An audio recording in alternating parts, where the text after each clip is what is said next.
ముందుగా ధనియాలు దంచి పెడుతున్నారు. ఇంతకీ ఈ ధనియాల పొడి అందులో వేశారా లేదా అనేది కూడా నాకు అసలు తెలియట్లేదు. ఎందుకంటే ఆ క్లిప్ నాకు పంపించలేదు కాబట్టి. అండ్ మిర్చి బజ్జీ కోసం వీళ్ళైతే ప్రిపరేషన్లో ఉన్నారనమాట. ఫస్ట్ శనగపిండి తీసేసుకున్నాము. అండ్ రెగ్యులర్గా చేసుకునేలాగా కాకుండా కొంచెం స్పెషల్గా చేస్తుంది మా అత్త. అది మా చెల్లి కోసం. ఎక్కడ అనుకునేరు? హైదరాబాద్లో.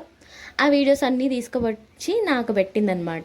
సో ఇవి నీవు యూట్యూబ్లో పెట్టాక ఈ మధ్య వీడియోస్ ఏం పోస్ట్ చేయట్లేదు కదా అని చెప్పి ర్యాండమ్గా అట్లా క్లిప్స్ కొన్ని పంపిస్తేను అవి నేను ఎడిట్ చేసి పెడుతున్నా.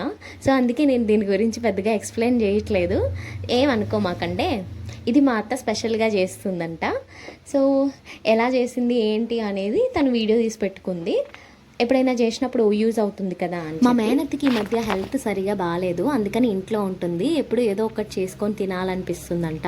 సో అందుకని చెప్పి అండ్ ఎలాగో మా చెల్లి కూడా వచ్చింది కాబట్టి అండ్ పిల్లలు కూడా స్కూల్కి వెళ్ళి వస్తారు కదా, ఎప్పుడు స్నాక్స్ అడుగుతూ ఉంటారు కాబట్టి అట్లా ర్యాండమ్గా వీళ్ళు టైంపాస్కి అట్లా మిర్చి బజ్జీ అనేది చేస్తున్నారనమాట.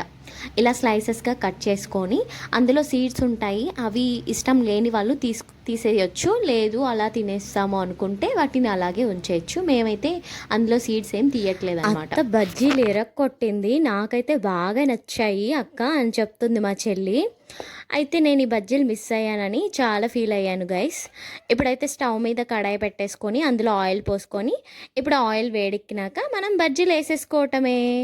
సో బజ్జీలు అయితే ఇట్లా వేసుకుంటుంది ఫస్ట్ అనమాట, చెక్ చేసుకుంటుంది అనమాట ఆయిల్ హీట్ ఎక్కిందా లేదా అని. మా ఇంట్లో నేను ఎప్పుడు కూడా మిర్చి బజ్జీ ఇప్పటి వరకు ట్రై చేయలేదు. ఎప్పుడైనా ట్రై చేద్దాము అనుకుంటే ఎందుకులే ఆయిల్ ఫుడ్, 20 రూపాయలు ఇస్తే 3 బజ్జీలు ఇస్తారు, ఎక్కడ తెచ్చుకొని తినేస్తే అయిపోయింది అని అనుకునే టైప్ మనము. అందుకే ఇప్పటి వరకు నేను ట్రై చేయలేదు, ఎప్పుడు కొనుక్కొని తినడమేను.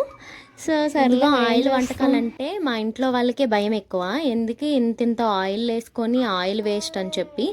ఇప్పటికే ఆయిల్ రేట్లు మామూలుగా లేవు, వాచిపోతున్నాయి. నువ్వు చేసిన వంటలు చాలమ్మా అనేస్తారనమాట. సో అందుకనే చెప్పి నేను వంటగదిలో ఇట్లాంటి ప్రయోగాలు అంత ఓపిక్గా చేసుకుని తినే అంత లేదు.